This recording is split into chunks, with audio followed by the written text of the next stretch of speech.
میں دیکھ لیں آپ معین خان میرا اور سوال ہے ایک اور بھی ہے. ہاں چلیں ماشاء اللہ. موسیٰ علیہ السلام کا جو نام ہے یہ ان کے گھر میں نہیں رکھا گیا, یہ فرعون کے گھرانے میں رکھا گیا کہ موسیٰ کا مطلب یہ ہے کہ پانی سے نکالا ہوا, جو وہ بتاتے ہیں میں نے اس کی. تو موسیٰ علیہ السلام کو تو 40 سال سے اوپر وہ مدت لگی, اور ہارون کو ان کی ریکمنڈیشن پہ, ان کی سفارش پہ وہ جلدی سے نبی بنا دیا گیا تاکہ ان کی وہ جا کے وہ کرے. کہاں تک یہ جلدی سے کیا مراد ہے؟ مطلب ان کو 40-45 سال لگے نبی بننے میں. خدا تعالیٰ کے علم میں تھا کہ نہیں؟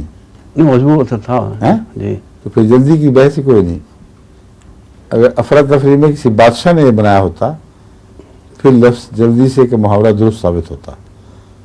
لیکن اللہ تو قادر مطلق ہے, اس میں بہت سی حکمتیں تھیں کہ کسی نبی کی سفارش پر نبی بنانا اور یہ ثابت کر دینا کہ نبی کے خدشات بہرحال غلط تھے.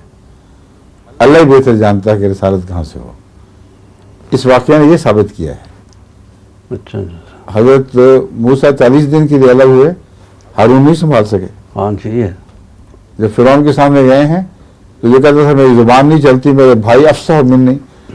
وہ بھائی چپ ہو گیا اور حضرت موسیٰ بولتے ہیں, اور جہاں قرآن نے فرمایا دونوں بولے وہاں فرعون نے ہارون کو نظر اندازی کر دیا. مخاطب موسیٰ سے ہوتا ہے, وہ جانتا ہے کہ اصل یہ چیز ہے. تو جو ان کے اندر صفات تھیں وہ نبوت کی جلوہ گر صفات ہونے کے لحاظ سے بالکل ظاہر و باہر تھیں. حضرت ہارون پر احسان ہوا اس لیے اللہ تعالیٰ نے ان کو بھی پاکی بخشی, ایک مرتبہ عطا کیا, مگر ہر واقعہ جو گزرا ہے اس کے بعد وہ ثابت کرتا تھا کہ اللہ تعالیٰ کا فیصلہ درست تھا کہ موسیٰ ہی حقدار تھا, اور ہارون محض انعام کے طور پر عطا ہوا ہے. ہارون کو نبوت اور انعام کے طور پر, محبت کے طور پر نبوت عطا ہونا یہ قطعی طور پر ثابت ہے.